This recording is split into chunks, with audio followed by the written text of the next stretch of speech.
উত্তরবঙ্গের অনেক বেশি স্পেশাল খাবার হচ্ছে একটা ঝালের পোলাও। আর এই ঝালের পোলাওটা কিন্তু উত্তরবঙ্গের নওগাঁ জেলায় খুব বেশি প্রচলিত। আর এই ঝালের পোলাওয়ের রেসিপিটা যে একবার ট্রাই না করেছে সে কিন্তু লাইফে অনেক কিছু মিস করে ফেলেছে। তো আজকে আমি রান্না করেছিলাম স্পেশালি ঝালের পোলাও। আর এই ঝালের পোলাওটা এত পরিমাণের স্বাদ হয় কি আর বলবো।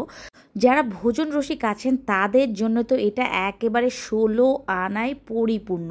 তো সেই রেসিপিটি আজকে দিয়ে দিব।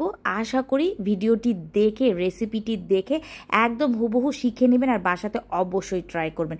দেখতেই পেয়েছেন কতটা লোভনীয় হয়েছে। তো সরাসরি একেবারে অথেন্টিক স্বাদের ঝালের পোলাওয়ের রেসিপিটি আমি দিয়ে দিচ্ছি। আপনারা আশা করি হুবহু রেসিপিটি ট্রাই করবেন। একেবারে প্যান নিয়ে নিলাম, নিয়ে ভালো করে গরম করে এখানে সরিষার তেল দিয়ে দিয়েছি। অবশ্যই ট্রাই করবেন এই ঝালের পোলাওটা সরিষার তেলেই রান্না করতে।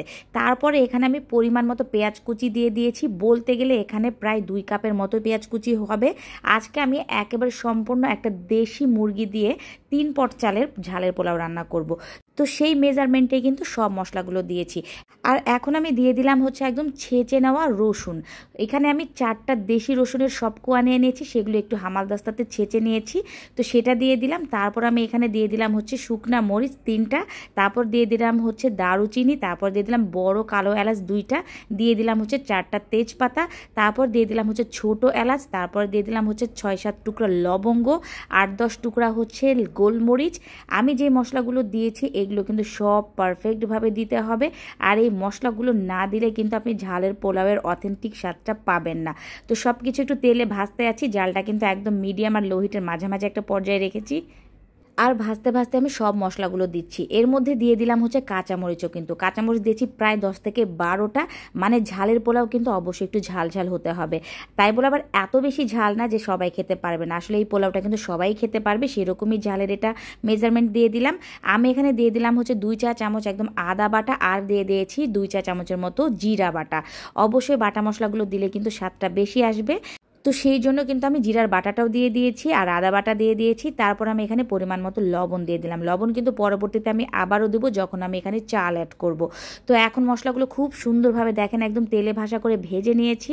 তারপর এখানে একদম গরম পানি দিয়ে দিলাম প্রায় 1 কাপের মতো। এখন বাদ বাকি হচ্ছে সব গুঁড়া মশলাগুলো দেওয়ার পালা। দিয়ে দিলাম হচ্ছে হলুদের গুঁড়া প্রায় 2 চা চামচের মতো, দিয়ে দিলাম হচ্ছে 1 চা চামচের আরেকটু বেশি হচ্ছে লাল মরিচের গুঁড়া, দিয়ে দিব হচ্ছে একদম ধনিয়া গুঁড়া প্রায় সেটা 1.5 চা চামচের মতো, আর দিয়ে দেবো হচ্ছে এখানে গরম মশলা গুঁড়া 1.5 চা চামচের মতো। ব্যাস মোটামুটি সব মশলা এখন দেওয়া শেষ হয়ে গেছে। মশলাটা একদম দারুণ করে কষাবো, একেবারে যেন তেল ভাসা ভাসা একটা কষানো হয়ে যায়। তারপর আমি এখানে দিয়ে দিলাম একদম কেটে বেছে ধুয়ে রাখা প্রায় 1 কেজি ওজনের একটা দেশি মুরগি। মুরগিটা আবার হচ্ছে একদম কিন্তু ডিম পাড়া মুরগি, সেই কারণে কিন্তু মুরগিতে অনেক পরিমাণের হচ্ছে তেল ছিল। তো সেই মুরগিটা দিয়ে কিন্তু রান্না করে আরও বেশি মজা হয়ে গেছে আমার এই ঝালের পোলাওটা। তো এই যে দেখতে পাচ্ছেন পেটের মধ্যে কতগুলো ডিম ছিল মুরগির প্রথমে মাংসগুলো দিয়ে ভালো করে মশলার সাথে মিশিয়ে নিয়ে তারপর ডিমগুলো আলতো করে দিয়ে দিয়েছি। তো এই অবস্থাতে কিন্তু আমি এটা এখন প্রায় 5 থেকে 7 মিনিটের মতো একটু কষাবো। আর জালটা কিন্তু এক্ষেত্রে একটু জোরে আছে। এর মধ্যে কিন্তু মুরগির তেলগুলো খুব সুন্দরভাবে একদম ছেড়ে দিয়েছে আর খুব সুন্দর একটা স্মেল ছড়িয়ে গেছে। তো মুরগিটা এখন আমি ভালো করে কষাতে থাকবো। আর এই কারণে হচ্ছে আমি এখানে প্রায় 1.5 কাপ গরম পানি দিয়ে দিলাম, কারণ যেহেতু এটা দেশি মুরগি এটা কিন্তু সিদ্ধ হতে অনেকখানি সময় লাগবে। তো আমি একেবারে প্রায় 15 থেকে 20 মিনিটের মতো রান্না করে নিয়েছি মুরগিটা। তারপরে আমি একেবারে ঢাকনাটা খুলে খুব সুন্দর করে এটা কষাচ্ছি। আর এর মধ্যে এখন অ্যাড করব হচ্ছে সিদ্ধ করে রাখা ছোলা।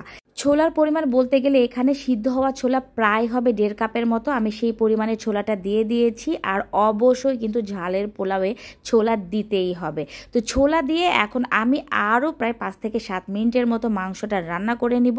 এই ক্ষেত্রে কিন্তু জালটা ধীরে দিয়ে দিয়েছিলাম। তারপরে ঢাকনাটা খুলে এখন জালটা জোরে দিয়ে একেবারে ফাইনালি তেল ভাসা ভাসা করে মুরগির মাংস কষাচ্ছি।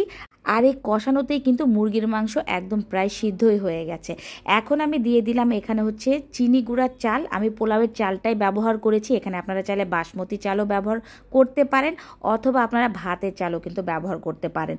তো আমি একেবারে 3 পট চাল মেপে নিয়েছিলাম। 3 পট চাল মেপে নিয়ে ভালো করে ধুয়ে পানি ঝরিয়ে নিয়ে তারপরে হচ্ছে এখানে দিয়ে দিলাম। দিয়ে আমি এটা কিছুক্ষণ ভাজলাম, বলতে গেলে 4 থেকে 5 মিনিটের মতো খুব সুন্দর মতো মাংসের সাথে সব কিছুর সাথে ভেজে নিলাম।